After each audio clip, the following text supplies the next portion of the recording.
হ্যাঁ, আমার সুপ্রিয় শিক্ষার্থী বন্ধুরা, আমি এর আগে তোমাদের একটা ক্লাস নিয়েছি, লাইভ ক্লাস। আমি আজ আবার আসলাম। তোমরা ইতিমধ্যে হোয়াইট বোর্ডে দেখেছো অষ্টম অধ্যায় আলোর প্রতিফলন। তো আমি এই অধ্যায়টি নিয়ে একটু কথা বলতে চাই।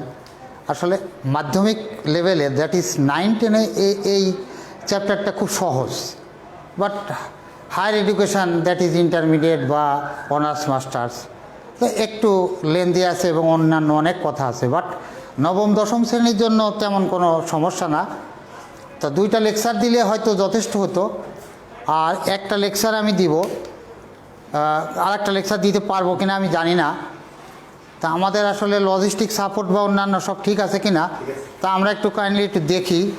আর আমি আমার স্টুডেন্টরা ইতিমধ্যে অনেকেই যুক্ত হচ্ছে। বাহ,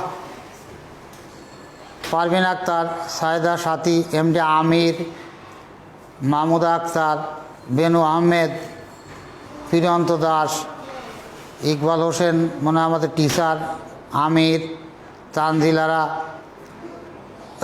এ lot of person, thank you. তো আমি একটু টাইম ওয়েস্টেজ কম করতে চাই। আমার এই চ্যাপ্টারটা আমি একটু আজকে কাভারেজ দিতে চাই। তো প্রথমেই আমরা একটু নেচার অফ লাইট, নবম দশম স্টুডেন্ট, তোমাদের বইয়ের 213 পেজে আছে নেচার অফ লাইট, আলোর প্রকৃতি।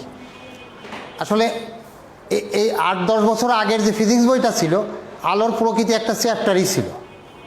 আর এখন তোমাদের এখানে শুধুমাত্র 2-3-4টা লাইন আছে আলোর প্রকৃতি। আসলে আলোর প্রকৃতিটা হলো যে কিছু ক্যারেক্টারিস্টিক্স বলছে, সেটা হলো যে আলো স্বচ্ছ সমসত্ব মাধ্যমে চলে। তো স্বচ্ছ তোমরা জানো, ট্রান্সপারেন্ট মানে হলো স্বচ্ছ, আর সমসত্ব হলো হোমোজিনিয়াস। তা আলো স্বচ্ছ সমসত্ব মাধ্যমে চলে, আলো সরল রেখায় চলে, আলোর বেগ শূন্য মাধ্যমে 3 × 10⁸ মিটার/সেকেন্ড, আলো তাড়িত চুম্বক তরঙ্গ, এভাবে নানান কথা আছে। আর এই আলো কোনো দীপ্তিমান বস্তু থেকে আলো কোনো দীপ্তিহীন বস্তুতে যায়, কোনো দীপ্তিমান বস্তু থেকে আলো কোনো দীপ্তিহীন বস্তুতে যায়। এখন দীপ্তিমান বস্তুটা কি? সূর্য, চন্দ্র, জ্বলন্ত ক্যান্ডেল, এই যে মোমবাতি আর কি, এগুলো হলো দীপ্তিমান বস্তু। আর দীপ্তিহীন বস্তু যেগুলোতে আলো নেই। তাহলে ওই সমস্ত সোর্স থেকে আলো কোনো পৃষ্ঠে এসে যদি আপতিত হয়, তারপর ওটা রিফ্লেক্টেড হতে পারে, ওটা প্রতিসরিত হতে পারে, প্রতিফলিত হতে পারে। এভাবে আলোর কিছু ফিনোমিনন আছে, আলোর কিছু ঘটনা আছে। আলোর প্রতিফলন আছে, প্রতিসরণ আছে, ব্যতিচার আছে, অপবর্তন আছে, সমবর্তন আছে, ইত্যাদি নানান আলোকীয় ঘটনা আছে। এটা অপটিক্যাল ফিনোমিনন। আজকে আমরা ঠিক তারই একটা ছোট্ট একটা বিষয়, আলোর প্রতিফলন নিয়ে একটু কথা বলবো। তো আমি আসলে তোমাদের আলহামদুলিল্লাহ অনেকেই যুক্ত আছো। আমি তোমরা যদি কোনো কিছু না বোঝো বা তোমাদের যদি কোনো সমস্যা হয়, একটু কাইন্ডলি আমাকে বলো, আমি তারপর চেষ্টা করব। এনিওয়ে, তো আমরা একটু আলোর প্রতিফলন প্রথমে একটু কথা বলবো। আসলে আলোর প্রতিফলনটা কি? এটা একটা প্রতিফলক পৃষ্ঠ, এই একটা আলোক রশ্মি ধরে নিলাম AO, M1 এবং M2 একটা প্রতিফলক পৃষ্ঠ। আমাদের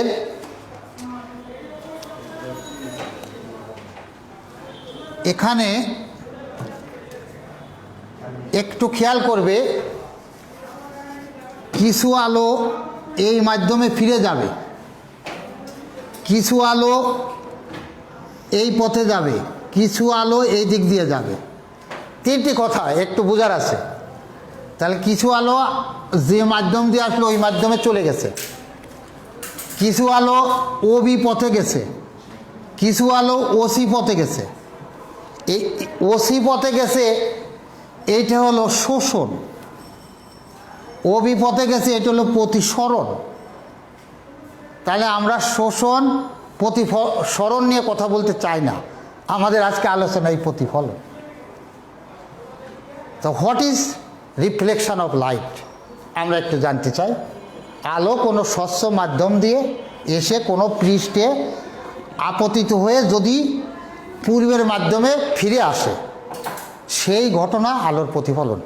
শিক্ষার্থী বন্ধুরা একটু খেয়াল করি, আলো এ ও আপতিত রশ্মি একটা মাধ্যমের মধ্যে দিয়ে এসে আর একটা মাধ্যমে বাধা পাইছে, বাধা পায়ে আবার সেই আগের মাধ্যমে ফিরে গেছে, এই ঘটনা আলোর প্রতিফলন। তাহলে এই M1 M2 প্রতিফলক পৃষ্ঠ, প্রতিফলক পৃষ্ঠ M1 M2, প্রতিফলক পৃষ্ঠটা কি? প্রতিফলক পৃষ্ঠ হচ্ছে যে আলোকরশ্মি যে পৃষ্ঠে এসে আপতিত হয়। তাহলে M1 আর M2 এই পৃষ্ঠে এ ও রশ্মি এসে ও বিন্দুতে আপতিত হয়েছে। তাহলে এই ও বিন্দু হচ্ছে আপতন বিন্দু, ও বিন্দু হচ্ছে আপতন বিন্দু। নেক্সট এই এ ও হলো আপতিত রশ্মি। এটা কিন্তু তোমরা 6, 7, 8 বহু ক্লাসেই পড়েছো, যেখানে আমি একটু দ্রুত বলছি, এখানে আমি একটু টাইম কাভারেজ দিতে চাই। তাহলে M1 আর M2 প্রতিফলক পৃষ্ঠ। প্রতিফলক পৃষ্ঠটা কি? যে পৃষ্ঠে আপতিত আলো এসে আপতিত হয়। আর ওটা কি? আপতন বিন্দু। আর ও বিটা কি? প্রতিফলিত রশ্মি। এখন আপতন বিন্দুতে যদি একটা লম্ব আঁকি তাহলে এটাকে অভিলম্ব বলে। আমি দুঃখিত, এটা অঙ্কনটা সুন্দর হয়নি। ও বিন্দুতে যদি একটা লম্ব আঁকি তাহলে এটা হলো অভিলম্ব। এই অভিলম্বর ইংরেজি হচ্ছে নর্মাল। অভিলম্বের ইংরেজি হচ্ছে নর্মাল। এই নর্মাল মানে হচ্ছে সাধারণ, সেই বানানি। আর রিফ্লেক্টেড রে, ইনসিডেন্ট রে, রিফ্লেক্টেড রে। ইনসিডেন্ট রে হচ্ছে আপতিত রশ্মি, রিফ্লেক্টেড রে হলো প্রতিফলিত রশ্মি। আর তাহলে এ হলো আপতিত রশ্মি, ও বি প্রতিফলিত রশ্মি, আর এ ও হচ্ছে অবিলম্ব। এখানেই কিন্তু আমাদের শুরু, এই চ্যাপ্টার শুরু। আপতিত রশ্মি, প্রতিফলিত রশ্মি, অবিলম্ব। আপতিত রশ্মি অবিলম্বের সাথে যে কোণ করে আপতন কোণ, প্রতিফলিত রশ্মি অবিলম্বের সাথে যে কোণ করে প্রতিফলন কোণ। আপতন কোণ আই দিয়ে প্রকাশ করা হয়, প্রতিফলন প্রকাশ করা হয়। আপতন কোণ আই ইকুয়াল টু প্রতিফলন কোণ আর। অর্থাৎ আই যদি 30 ডিগ্রি হয় আর হবে 30 ডিগ্রি, আই যদি 40 ডিগ্রি হয় আর হবে 40 ডিগ্রি। এটা প্রতিফলনের ফার্স্ট ল। দ্বিতীয় ল হলো আপতিত রশ্মি, প্রতিফলিত রশ্মি, আপতন বিন্দুতে অঙ্কিত অবিলম্ব একই সমতলে থাকবে। এই একই সমতল কথাটা ভেরি ইম্পর্ট্যান্ট। একই সমতল বলতে এই ব্ল্যাকবোর্ডটা হচ্ছে 1 ডাইমেনশনাল।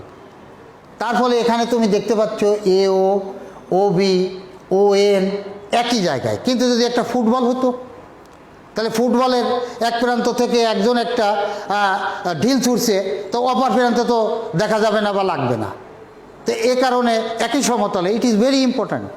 তাহলে আমরা প্রতিফলনের দুটি সূত্র, আপতিত রশ্মি, প্রতিফলিত রশ্মি, অবিলম্ব একই সমতলে অবস্থিত, আর আপতন কোণ আই, প্রতিফলন কোণ আর সমান। এখন আমি একটু দ্রুত বলছি আজ, অন্য দিনের সাথে আমার একটু পড়ানোর একটু আজকে হালকা একটু ব্যতিক্রম আছে, বিকজ এই চ্যাপ্টারটা আমি একটু পড়াতে চাই। তো এখন প্রতিফলন 2 প্রকার। প্রতিফলন বাবা 2 প্রকার, এই কথাটা একটু আমি বলি। প্রতিফলন 2 প্রকার। এই প্রতিফলন যে 2 প্রকার, এটা হলো পৃষ্ঠের উপর ডিপেন্ড করে।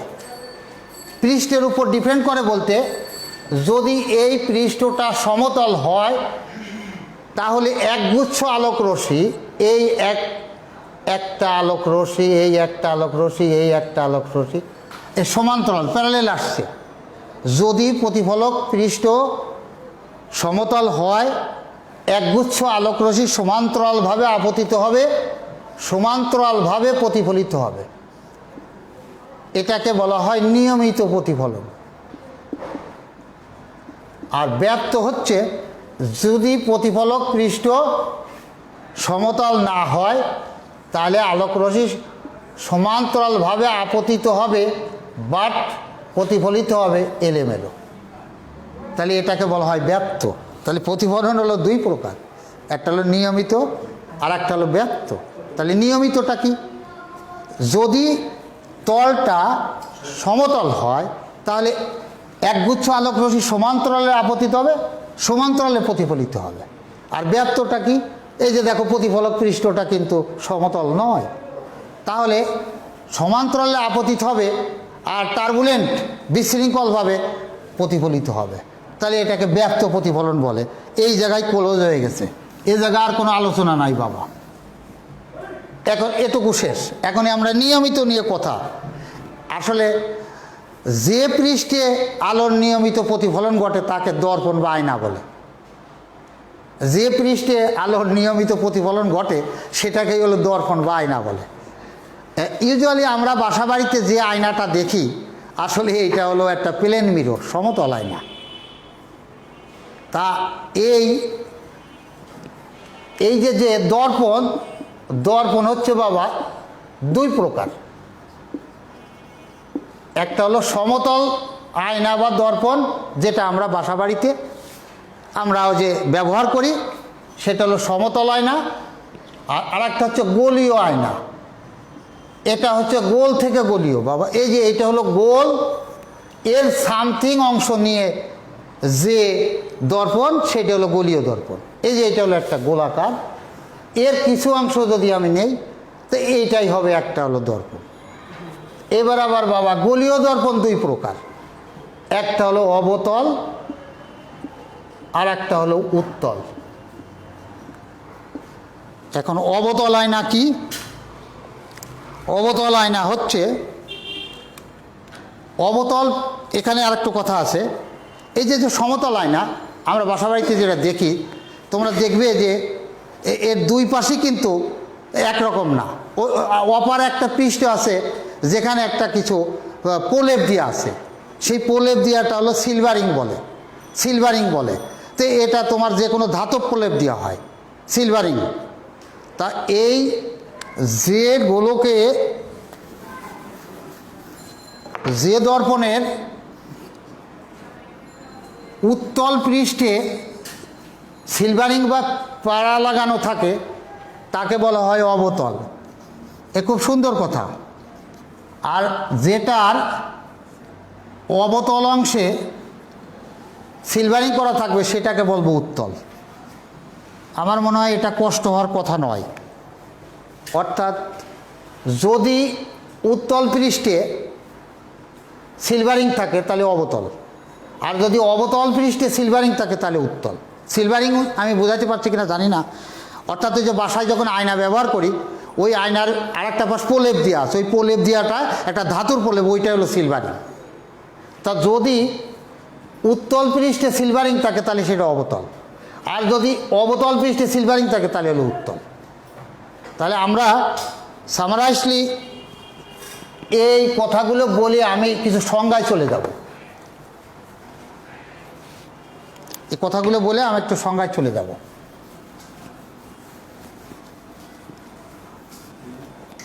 এটা আমি খুব সংক্ষেপে বলি। প্রথমে আমরা বলেছিলাম আলোর প্রতিফলন, আলোর প্রতিফলন। তারপরে বলেছিলাম প্রতিফলন দুই প্রকার, সেটা হলো নিয়মিত আর হলো ব্যপ্ত। এই ব্যপ্তর চ্যাপ্টার ক্লোজ। এই নিয়মিত প্রতিফলনটাই হচ্ছে দর্পণ। দর্পণ হলো দুই প্রকার, সমতল দর্পণ আর গোলীয় দর্পণ।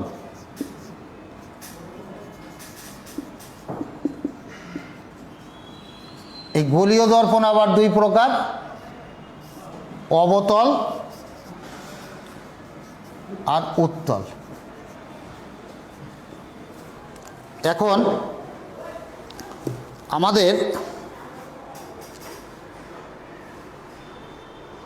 আমাদের আবুল হাসান স্যার তো বেশি ভালোবাসে, যে কারণে লেখছে অসাধারণ ক্লাস, সাবলীর সহজ ভাষা, নাজমা আক্তার, এরকম পাঠ সত্যি শিক্ষণীয়, অসাধারণ তথ্যবল মুস্তাফিজ স্যার, প্রত্যাশা বিশ্বাস ক্লাস 9, অর্কিড, আসসালামু আলাইকুম স্যার। এ তো অনেক স্টুডেন্ট আজকে যুক্ত হয়েছে, এ লট অফ স্টুডেন্ট, ধন্যবাদ। আরে বাবা, আজকে তো খুব বেশি স্টুডেন্ট যুক্ত হয়েছে। আচ্ছা, ধন্যবাদ সবাইকে। আচ্ছা, এবার আসি আমি।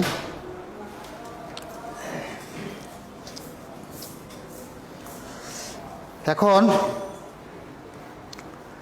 আমি সমতল দর্পণের দু একটা ক্যারেক্টারিস্টিক্স বলবো, বাট আমি ব্যাখ্যায় যাব না। সমতল দর্পণে আমরা যে বাসায় যে আয়না ব্যবহার করি ওইটাই সমতল দর্পণ। আমি এর দু একটা ক্যারেক্টারিস্টিক্স বলবো, বাট অ্যাপ্লিকেশানে যাব না। সমতল দর্পণের ক্যারেক্টারিস্টিক্স হচ্ছে লক্ষ্যবস্তু দর্পণের যত সামনে, বিম্ব তত পিছনে। এটা যদি একটা সমতল দর্পণ হয়, আমার শিক্ষার্থী বন্ধুরা তোমরা একটু খেয়াল করো, এটা যদি একটা সমতল দর্পণ হয়, তাহলে এটা যদি লক্ষ্যবস্তু হয়, তা লক্ষ্যবস্তু দর্পণের যত সামনে, বিম্ব তত পিছনে।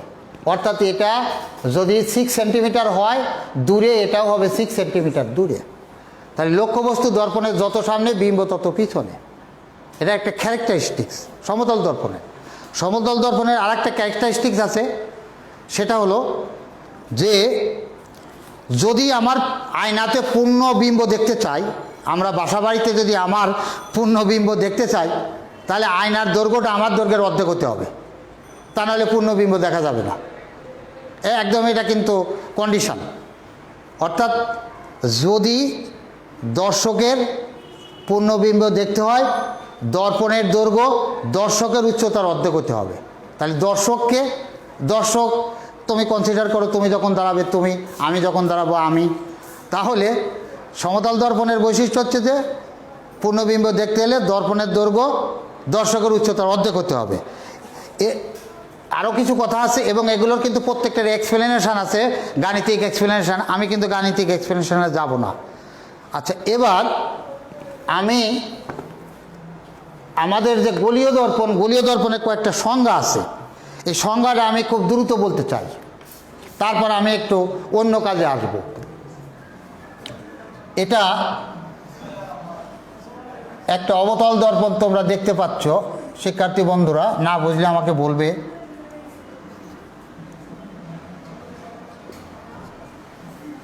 এখানে আমি সি একটা ফুটা দিয়েছি, বিন্দু দিয়েছি, আর পিতে একটা বিন্দু দিয়েছি বাবা।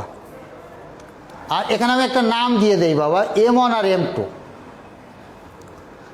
What is C, what is P, আর what is M1 P M2? আসলে সি হচ্ছে সেন্টার অফ কার্ভেচার, বক্রতার কেন্দ্র। বক্রতার কেন্দ্রটা কি?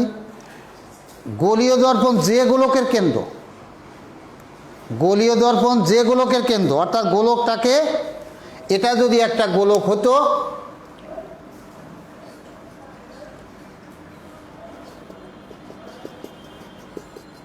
এটা যদি একটা গোলক হতো, এই গোলকের কেন্দ্র হলো এটা হতো, ধরে নাও এই গোলকের কেন্দ্র এটা। তাহলে গোলীয় দর্পণ যে গোলকের কেন্দ্র সেটাই হলো বক্রতার কেন্দ্র। গোলীয় দর্পণ যে গোলকের কেন্দ্র সেইটি হলো বক্রতার কেন্দ্র। এখন পি হচ্ছে মেরু, পি হচ্ছে মেরু। তাহলে মেরুটা কি? মেরুটা হচ্ছে যে দর্পণের পৃষ্ঠের মধ্যবিন্দু। এই হলো দর্পণ, এই হলো গোলক, এই হলো আমাদের অবতল দর্পণ, এই দর্পণের মধ্যবিন্দু পি।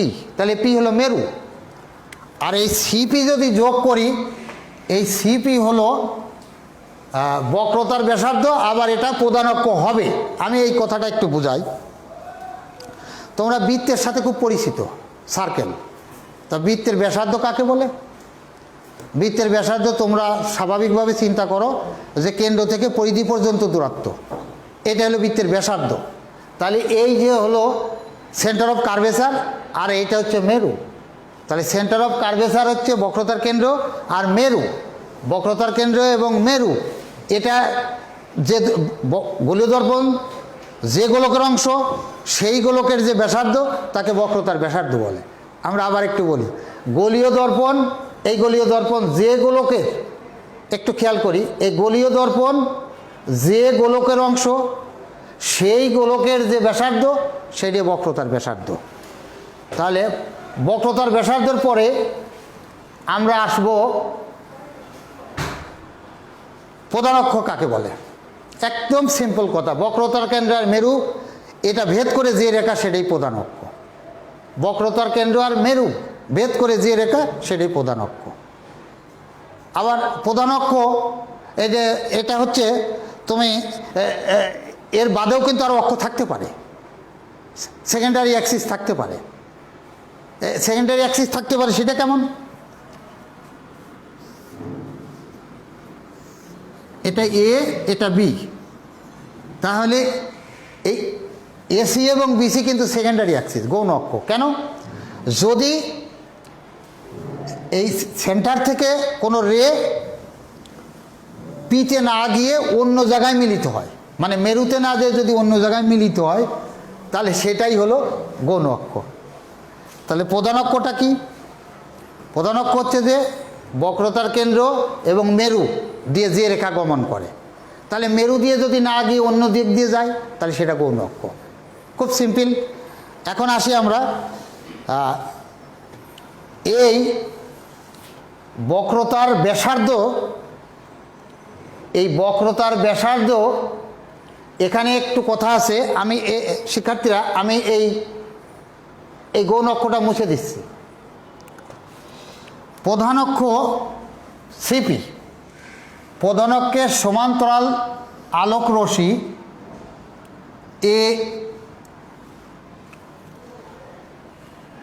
এজেড প্রতিফলন বা প্রতিসরণের পর প্রধান অক্ষের উপর যে বিন্দুতে মিলিত হবে বা যে বিন্দু দিয়ে যাবে, তা ধরো এই এম এই পথ দিয়ে গেছে, এম এন পথে গেছে, এটার নাম ধরো এফ। এই কথাটা কিন্তু শিক্ষার্থীরা ভালো মতো বুঝতে হবে। প্রধান অক্ষের সমান্তরাল আলোক রশ্মি প্রতিফলন, এটা তো প্রতিফলন হচ্ছে, এটা প্রতিসরণ না। প্রধান অক্ষের সমান্তরাল আলোক রশ্মি প্রতিফলনের পর প্রধান অক্ষের উপর দিয়ে চলে যাবে, যে বিন্দুতে যায় সেটাই প্রধান ফোকাস। আমরা আবার একটু কথাটা বলবো। প্রধান অক্ষের সমান্তরাল আলোক রশ্মি এম হলো প্রধান অক্ষের সমান্তরাল আলোক রশ্মি, এই যে রিফ্লেক্টেড হয়েছে এম এন পথে, এই যে এম এন পথে হয়েছে, এই প্রধান অক্ষের উপর যে বিন্দুতে ছেদ করছে এটি প্রধান ফোকাস। প্রধান ফোকাস থেকে মেরু পর্যন্ত দূরত্বকে ফোকাস দূরত্ব বলে। তাহলে দেখো পিসি হলো বক্রতার ব্যাসার্ধ আর, তাহলে পিএফ হচ্ছে ফোকাস দূরত্ব, আর হচ্ছে বক্রতার ব্যাসার্ধ, রেডিয়াস অফ কার্ভেচার, বক্রতার ব্যাসার্ধ, আর এফ হচ্ছে ফোকাল লেন্থ, এফ হচ্ছে ফোকাল লেন্থ। তাহলে এই দুটি কথা কিন্তু আমাদের জানা লাগবে, এটা কিন্তু আমাদের দরকার। এটা না জানলে এই চ্যাপ্টার জানার কোনো মানে নেই। তাহলে আমরা প্রধান অক্ষের সমান্তরাল আলোক রশ্মি প্রতিফলিত বা প্রতিসরিত হয়ে প্রধান অক্ষের যে বিন্দুতে যায় বা যে বিন্দু দিয়ে যায় সেই বিন্দুকে প্রধান ফোকাস বলে। প্রধান ফোকাস থেকে মেরু পর্যন্ত দূরত্বকে ফোকাস দূরত্ব বলে। আর এর আগে আমি বলেছি যে একটা সার্কেলের ব্যাস হলো, এখানে তুমি যদি একটা সার্কেল কনসিডার করো, সেই সার্কেলের ব্যাস হচ্ছে পিসি, এই পিসিটাই হচ্ছে হলো বক্রতার ব্যাসার্ধ। তাহলে এই পিসি যদি বক্রতার ব্যাসার্ধ হয়, তাহলে বক্রতার ব্যাসার্ধ হলো আমরা আর দিয়ে প্রকাশ করি। এই যে একটু খেয়াল করো বাবারা, এইটা হলো বক্রতার কেন্দ্র সি, আর এইটা হলো পি, তাহলে এই সিপি হলো আর বক্রতার ব্যাসার্ধ। এটার সমান্তরাল আলোক রশ্মি প্রধান অক্ষের উপর যে বিন্দুতে মিলিত হয়, এফ বিন্দুতে মিলিত হয়েছে, তাহলে এটা হলো এফ। তাহলে এই সিপি হলো আর, আর পিএফ হচ্ছে এফ। এখানে আমি ব্যাস বলেছিলাম, ব্যাস নয়, কথাটা হবে ব্যাসার্ধ। আচ্ছা, এখানে আমাদের বইয়ে নবম দশম বইয়ে একটি কথা লেখা আছে, অ্যাপ্লিকেশানটা সলিউশন করা নাই, অ্যাপ্লিকেশানটা সলিউশন করা নাই, শুধু একটা কথা আছে। আমি সেই কথাটা একটু তোমাদের বইয়ে তোমাদের বইয়ের পেজ নাম্বার 226, 226 পেজে লেখা আছে প্রমাণ করো F equal to r/2। Focus দূরত্ব বক্রতার ব্যাসার্ধের অর্ধেক। ফোকাস দূরত্ব বক্রতার ব্যাসার্ধের অর্ধেক। এই ক্লাসটা আর বোধহয় 15 মিনিটস আছে নাকি? 15 মিনিট আছে? আচ্ছা, ভেরি গুড। তো এইটা আমি একটু প্রমাণটা দেখাই, অন্য কাজে চলে যাব। আচ্ছা, আমাদের কিন্তু তোমরা, আমি জানি না ঠিক,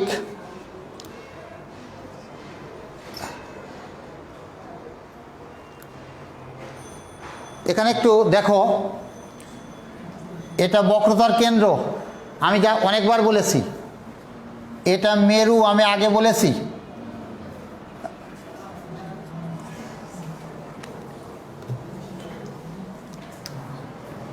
তাহলে এটা নিশ্চয়ই তোমরা জানো, প্রধান অক্ষ। প্রধান অক্ষের সমান্তরাল আলোক রশ্মি AM, প্রধান অক্ষের সমান্তরাল আলোক রশ্মি AM, CM যোগ করি, CM যোগ করি, এই AMC কোণের সমান করে এখানে একটা কোণ অঙ্কন করি।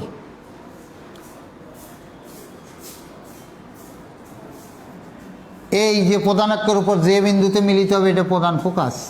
তাহলে এই AMC, কোণ AMC সমান কোণ CMF অঙ্কন করেছি আমরা। এটা অঙ্কন করেছি, এই কথাটা আমরা অঙ্কন করেছি। কোণ AMC CMF এর সমান করে আমরা অঙ্কন করেছি।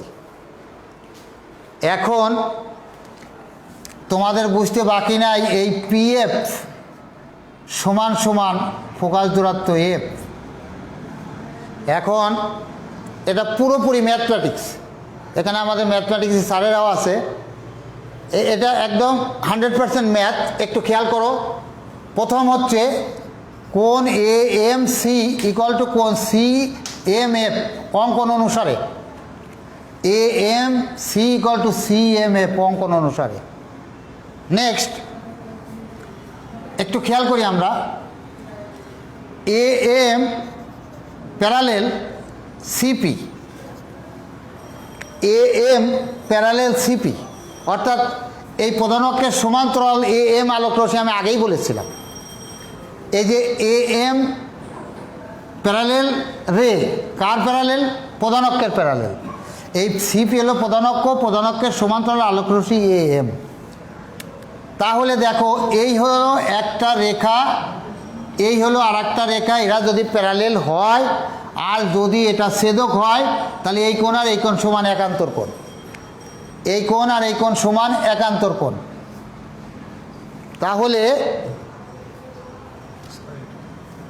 তাহলে দেখো, এটা আর এটা প্যারালেল, এটা ছেদক, তাহলে আমরা বলতে পারি এই কোণ আর এই কোণ সমান। তাহলে কোণ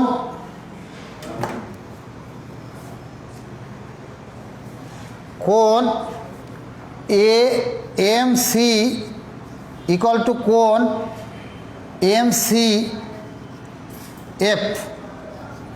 আমরা একটু বোঝার চেষ্টা করি, এটা আর এটা প্যারালেল, এটা ছেদক, তাহলে এই কোণ আর এই কোণ সমান। আর সর্বপ্রথম বলেছিলাম এই কোণ আর এই কোণ সমান। তাহলে দেখো, এই কোণ, এই কোণ, এই কোণ, এই তিনটা কোণই পরস্পর সমান। তাহলে আমরা বলতে পারি এই কোণ আর এই কোণ সমান। তাহলে এই কোণ আর এই কোণ যদি সমান হয়, তাহলে এই বাহু আর এই বাহু সমান। সমান সমান কোণের বিপরীত বাহু সমান, সমান সমান কোণের বিপরীত বাহু সমান। তাহলে দেখো, এই MF সমান CF। এখন যদি M বিন্দু P বিন্দুর খুব নিকটে হতো, যদি M বিন্দু P বিন্দুর খুব নিকটে হতো, তাহলে MF সমান PF হতো। যদি M বিন্দু P বিন্দুর খুব নিকটে হতো, ক্ষুদ্র উন্মেষের জন্য, ক্ষুদ্র উন্মেষের জন্য যদি M বিন্দু P বিন্দুর খুব নিকটে হতো, তাহলে কি হতো?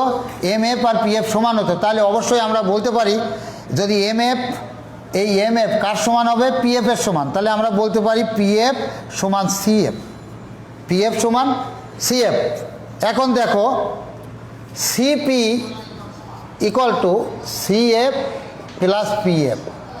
তাহলে সিএফ সমান হলো আর, এই সিপি সমান আর, বক্রতার ব্যাসার্ধ আর সমান সমান সিএফ আর পিএফ সমান, তাহলে এফ যোগ এফ, তাহলে 2F equal to R, F equal to R by 2।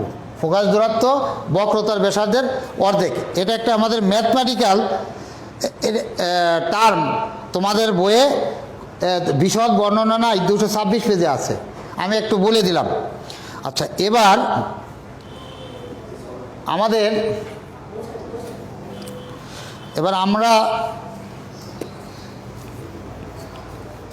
আমরা প্রথমে কি বলেছিলাম, আলোর প্রতিফলন।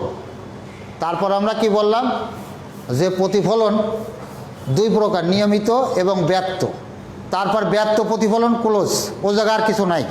নিয়মিত প্রতিফলন, যে মসৃণ পৃষ্ঠে আলোর নিয়মিত প্রতিফলন হয় তাকে দর্পণ বলে। যে মসৃণ পৃষ্ঠে আলোর নিয়মিত প্রতিফলন হয় তাকে দর্পণ বলে। দর্পণ আবার দুই প্রকার বলেছি, সমতল দর্পণ আর গোলীয় দর্পণ। গোলীয় দর্পণ আবার দুই প্রকার বলেছি, উত্তল আর অবতল। এবার উত্তল বা অবতল দর্পণের কয়েকটা সংজ্ঞা বলেছি আমি, বক্রতার কেন্দ্র, বক্রতার ব্যাসার্ধ, ফোকাস দূরত্ব, মেরু, আমি এই সংজ্ঞাগুলো বলেছি। তারপর আমি একটা ডিডিউস করেছি F equal to R by 2। এখন কিভাবে ইমেজ তৈরি হয়, বিম্ব তৈরি হয়, এই বিষয় নিয়ে আমি একটু কথা বলতে চাই। তার আগে একটু সদ্বিম্ব আর অসদ্বিম্ব আর বিম্ব, এ নিয়ে আমি একটু কথা বলতে চাই। বিম্ব হলো প্রধানকের সমান্তরাল আলোক রশ্মি প্রতিফলিত বা প্রতিসরিত হয়ে প্রধানকের উপর যে বিন্দুতে মিলিত হয় অথবা যে বিন্দু থেকে অপসরিত হয়, প্রথম বিন্দুকে দ্বিতীয় বিন্দুর বিম্ব বলে। এটা ম্যাথমেটিক্যাল বলে, মানে ব্যাখ্যা বলেছি, তোমরা হয়তো একটু দেখো। সেটা হলো যে এটা AM, যদি এখানে একটা লক্ষ্যবস্তু ধরো, এটা সি, এটা পি, এটা এফ, প্রধানকের উপর সমান্তরাল আলোক রশ্মি এফ দিয়ে যাবে, আর এই এ থেকে আর একটা আলোক রশ্মি প্রধান ফোকাস দিয়ে যাবে, গেলে এটা যেহেতু প্যারালেল তখন এটা যোগ করব, এটাও যোগ করব। দেখো, প্রধানকের সমান্তরাল আলোক রশ্মি প্রতিফলিত বা প্রতিসরিত হয়ে এই আই বিন্দুতে মিলিত হয়েছে। এই আইসি হলো এসির বিম্ব। তাহলে প্রধানকের সমান্তরাল আলোক রশ্মি প্রতিফলিত বা প্রতিসরিত হয়ে প্রধানকের উপর যদি মিলিত হয় প্রকৃতপক্ষে তাহলে সৎ, আর যদি মিলিত প্রকৃতপক্ষে না হয় তাহলে হলো অসৎ। অর্থাৎ আমরা যখন বাসায় সমতল দর্পণে বা আয়নায় আমরা যখন আমাদের ফেসটা দেখি, আসলে এটা অসৎ বিম্ব। এটা হলো অসৎ বিম্ব, কারণ এটার তোমরা এই হলো একটা সমতল দর্পণ, এই হলো এ ও আলোক রশ্মি এই পথে ফিরে গেছে, তির্যকভাবে একটা আলোক রশ্মি পি বিন্দুতে আপতিত হয়েছে, এটা পিএন পথে গেছে, এটা একটা অভিলম্ব। তাহলে এটাকে সামনে পিছনের দিকে, আর এটাকেও যদি আমরা পিছনের দিকে বর্ধিত করি তাহলে দেখা যায় যে এই বিম্বটা হয়েছে দর্পণের পিছনে। তাহলে এটা হলো কল্পনা করা হয়েছে। আমরা খুব সংক্ষেপ কথাই বলি, সেটা হলো যে যদি প্রধানকের সমান্তরাল আলোক রশ্মি প্রতিফলিত বা প্রতিসরিত হয়ে প্রধানকের উপর প্রকৃতপক্ষে মিলিত হয়, বা যদি প্রকৃতপক্ষে মিলিত হয় তাহলে সদ্বিম্ব অর্থাৎ রিয়েল ইমেজ, আর যদি প্রকৃতপক্ষে মিলিত না হয় তাহলে হলো ভার্চুয়াল ইমেজ মানে অসদ্বিম্ব।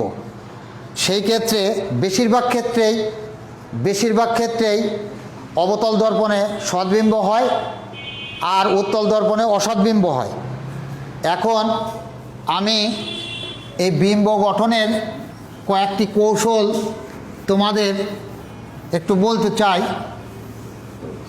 এই কথাটা একটু পরিষ্কার করো।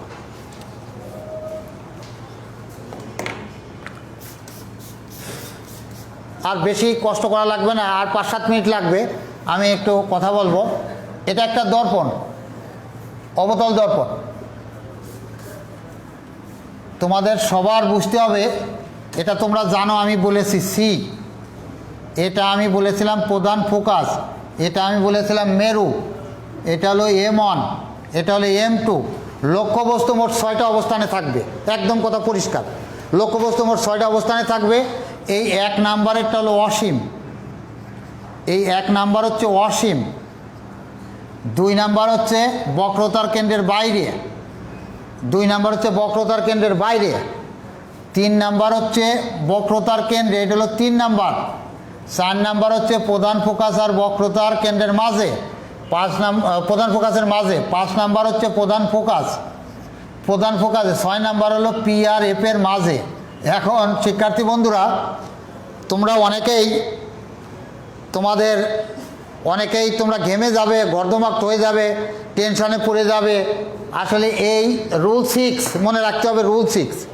এই রুল 6টাকে আমি এখন এই কথাটা একটু বলতে চাই, রুল 6 একটু বলতে চাই। তোমরা একটু মনোযোগ দিবে। তোমাদের একটা নকল শিখাই দেবো আমি, তোমাদের একটা নকল শেখাবো। সেটা হলো যে এই হলো 6 প্রথম হলো অসীমে, তাহলে অসীমে কোথায় আছে 1, এই 6 বানাতে গেলে 5 যোগ করতে হবে, তাহলে বিম্ব হবে 5-এ, মানে প্রধান ফোকাসে। কথা খুব পরিষ্কার। আমরা হলো রুল 6, 6-এর রুল। তাহলে আমরা প্রথমে 6 লিখলাম। তাহলে লক্ষ্যবস্তু যদি অসীমে থাকে, শিক্ষার্থী বন্ধুরা তোমরা একটু মনোযোগ দাও। এই অসীমে মানে 1-এ, অসীমে মানে 1-এ, তাহলে আমি যদি 6 বানাতে চাই তাহলে এর সাথে 5 যোগ করতে হবে, তাহলে বিম্ব কোথায় হবে? প্রধান ফোকাসে। এখন লক্ষ্যবস্তু 2-এ মানে বক্রতার কেন্দ্রের বাইরে, তাহলে 6 বানাতে হলে 4 যোগ করতে হবে। তার মানে দেখো, লক্ষ্যবস্তু যদি 4 হতে হবে, তাহলে কোথায় হবে 4? সি আর এফ এর মাঝে বিম্ব হবে। এবার আসো, এখানে যদি 3 লিখি, তাহলে 6 বানাতে গেলে এখানে আর একটা 3 যোগ করা লাগবে। তাহলে বক্রতার কেন্দ্রে যদি লক্ষ্যবস্তু থাকে, বিম্ব হবে বক্রতার কেন্দ্রে। এবার আসো 4, তাহলে এর সাথে 2 যোগ করলে 6 হবে। তাহলে 2 কোথায় বাবা? বক্রতার কেন্দ্রের বাইরে। এবার আসো 5, প্রধান ফোকাসে, এর সাথে 1 যোগ করলে 6 হবে, তার মানে এই অসীমে হবে। এবার আসো, এই যদি 6-এ থাকে তাহলে দর্পণের পিছনে হবে। এই একটাই আছে ব্যতিক্রম, দর্পণের পিছনে হবে।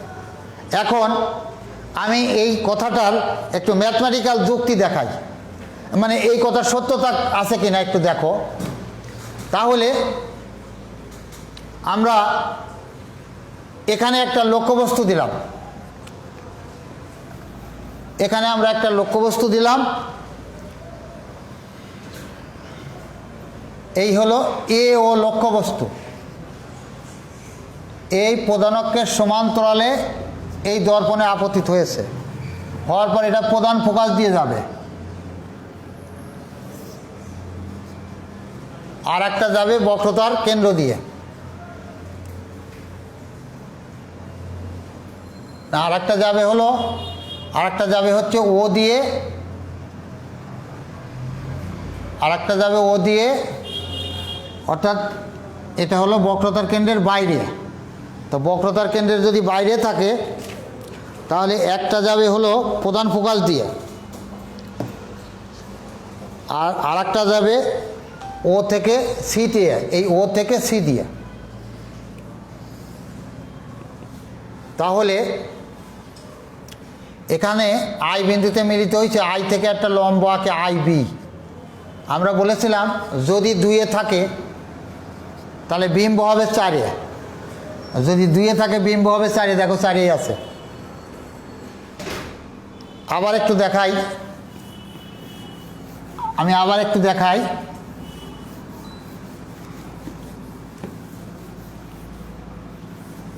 একটু দেখো, এটা একটা দর্পণ, অবতল দর্পণ, বক্রতার কেন্দ্র, এটা মেরু, এটা প্রধান ফোকাস। আমি বলেছিলাম এই হলো এও, প্রধান অক্ষের সমান্তরাল আলোক রশ্মি দর্পণে আপতিত হবে, সূত্র হচ্ছে এফ দিয়ে যেতেই হবে।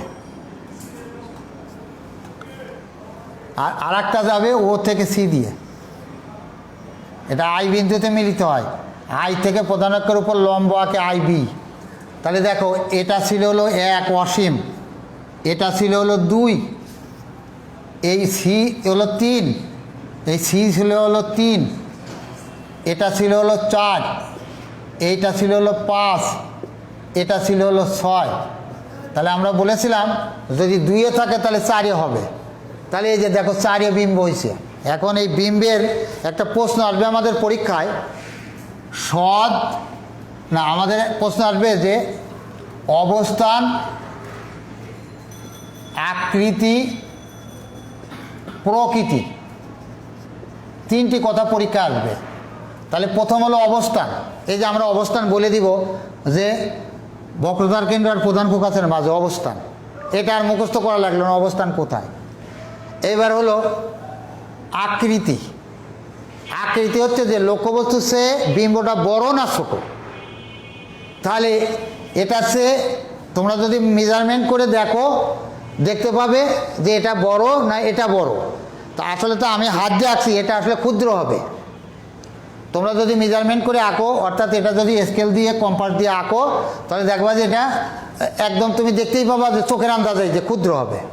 এবার দেখো উল্টো, এই হলো লক্ষ্যবস্তুর হেড আর এই হলো হেড, তাহলে হলো উল্টো।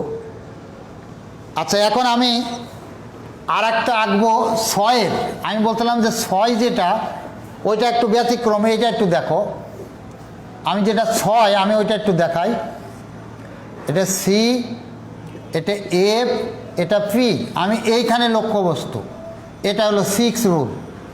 এই প্রধান অক্ষের সমান্তরাল আলোক রশ্মি এই এ বিন্দুতে আপতিত হয়েছে, হওয়ার পরে এটা প্রধান ফোকাস দিয়ে যাবে, এই প্রধান ফোকাস দিয়ে গেছে, আর এই ও আর সি দিয়ে আর একটা আলোক রশ্মি যাবে, এই ও আর সি দিয়ে। এই যে দেখো আই বিন্দুতে মিলিত হয়েছে। তাহলে এটাকে বর্ধিত করো, এখানে একটা লম্বক আই বিলম্ব। দেখো এখন আমাদের জানতে চাইছে অবস্থান, আর একটা জানতে চাইছে আকৃতি, আর একটা জানতে চাইছে প্রকৃতি। তাহলে দেখো অবস্থান কোথায়, দর্পণের পিছনে। আকৃতি লক্ষ্যবস্তুর চেয়ে বড়, এটা আমার কিছুই মুখস্থ করা লাগবে না, এটা চিত্রই বলে দেবে। আর প্রকৃতি এই হলো হেড, এই হলো হেড, তার মানে সৎ।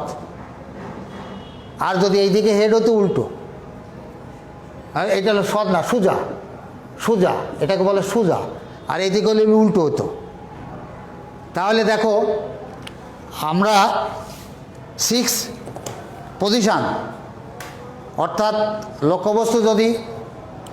লক্ষ্যবস্তু যদি অসীমে থাকে তাহলে অসীম মানে 1, যদি অসীমে থাকে অসীম মানে 1, তাহলে 6 বানাতে গেলে 5 লাগবে, লক্ষ্যবস্তু 5-এ হবে।